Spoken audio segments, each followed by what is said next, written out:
This delightful picture shows the brand new station at Winchcombe shortly after it opened in 1905.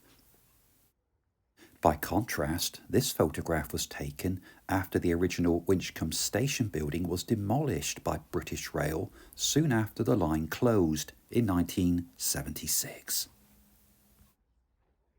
From this low point, Winchcombe's fortunes have improved, with the Gloucestershire and Warwickshire Railway being granted a lease of the trackbed by British Rail in 1981, and this was followed by its outright purchase of the trackbed 3 years later. Back in 1986, the station building from Monmouth Troy was transported to Winchcombe brick by brick and reassembled on site in time for services from Toddington to commence in 1987. In a similar fashion, the signal box from Hall Green Station on the North Warwickshire line was also transferred to Winchcombe and rebuilt, and it now controls the station area. Situated on the down platform is this delightful 1950s style cafe, which is highly recommended as it fits in perfectly with the era portrayed by the railway.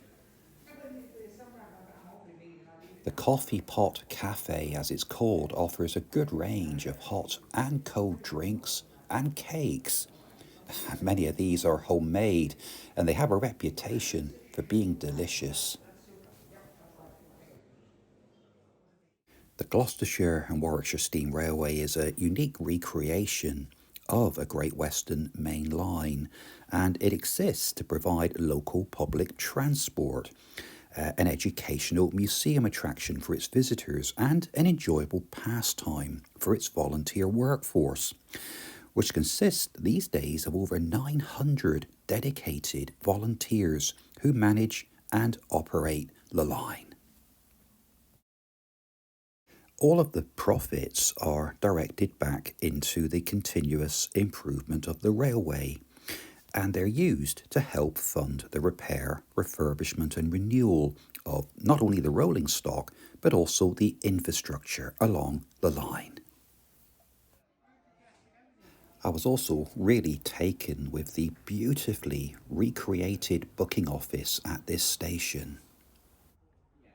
The main job of the booking office staff is to sell tickets, but also to maintain the accountability side of the station. The station master is not only responsible for the management of the staff, but also for the safety and efficient running of the station itself. Every effort has gone into transforming this station, and indeed all the stations along the line, into the look and feel of a 1950s rural railway station. There's even a red telephone box on platform 1 where you can go inside and dial a number and listen to some of the volunteers on the railway telling stories about their experiences of being a signalman or a station clerk. And there's even stories about being a wartime evacuee. It really gets better and better.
Gotherington Station opened in 1906 and became the first station to close on the line in 1955. Services recommenced through Gotherington in 1997, and the line was extended from here to Cheltenham Racecourse at the end of the line by April 2003. Today, the station buildings are privately owned, so trains use the opposite platform only. I filmed the approach to Gotherington Station both from the up and the down direction.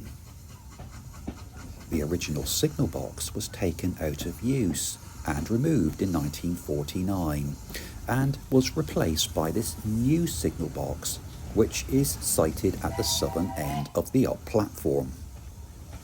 During major events, the private garden at the station is open to passengers and the station house becomes a tea room. And there's even a short length of railway track in the garden which allows rides on a Wickham or pump trolley. There's also a provision for down trains to terminate at Gotherington and to use a loop for the engine to run around the train and return to Winchcombe.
I've arrived at the southern terminus of the line, which lies in the grounds of the world-famous Cheltenham Racecourse.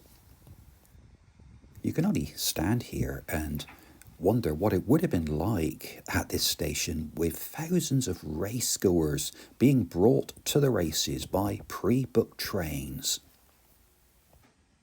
The Gloucestershire and Warwickshire Railway have recreated the experience of bringing trainloads of excited racegoers to the station to attend major meetings at Cheltenham Racecourse, particularly the annual Gold Cup meeting in March.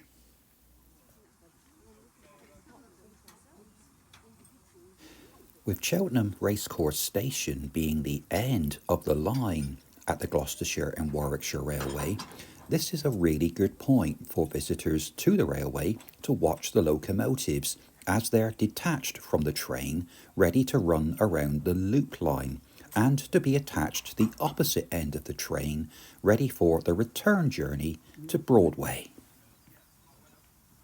Disconnected. Well, we're connected. All right. Yeah.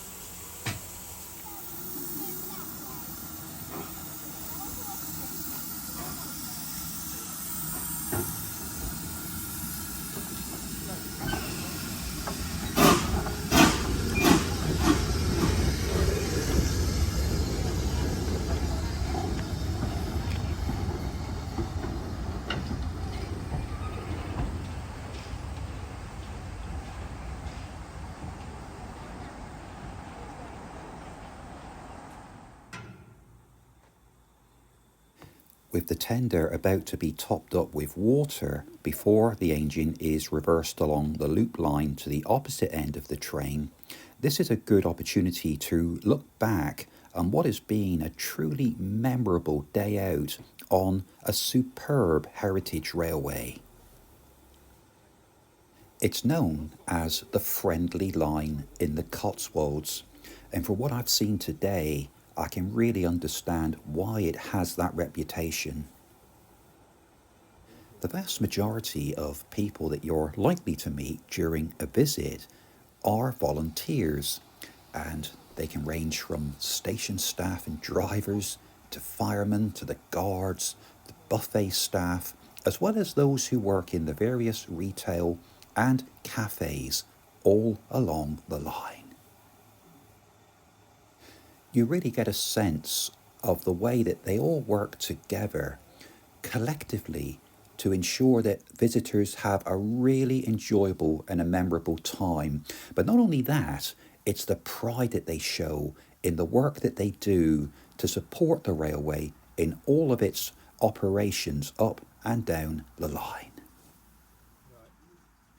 I've had the pleasure of working alongside a number of volunteer groups during my working life, and I was really interested to hear that back in 2015, the railway were awarded the Queen's Award for Voluntary Service, which is the highest award a voluntary group can receive in the UK. And I've heard that the railway has received a number of other important awards over the years, but there were none as great or as important as this one. Clearly, what began as a hobby for railway enthusiasts about 30 to 35 years ago has developed into not only an important living and working museum, but also a major tourist attraction, and as it continues to grow, an increasingly important part of the local Cotswold communities to which it serves.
Southwards again. Southwards. Southwards. Southwards. Yeah. Where'd you go?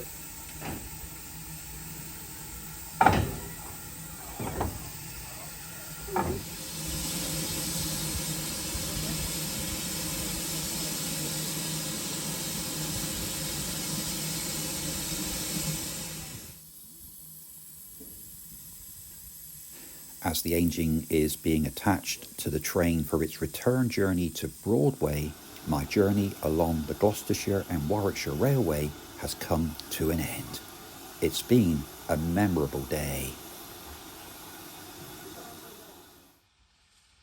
Join me next time when I'll be stepping back into the golden age of heritage rail travel at the Severn Valley Railway, which for more than 50 years has been creating memories for millions of people from all over the world.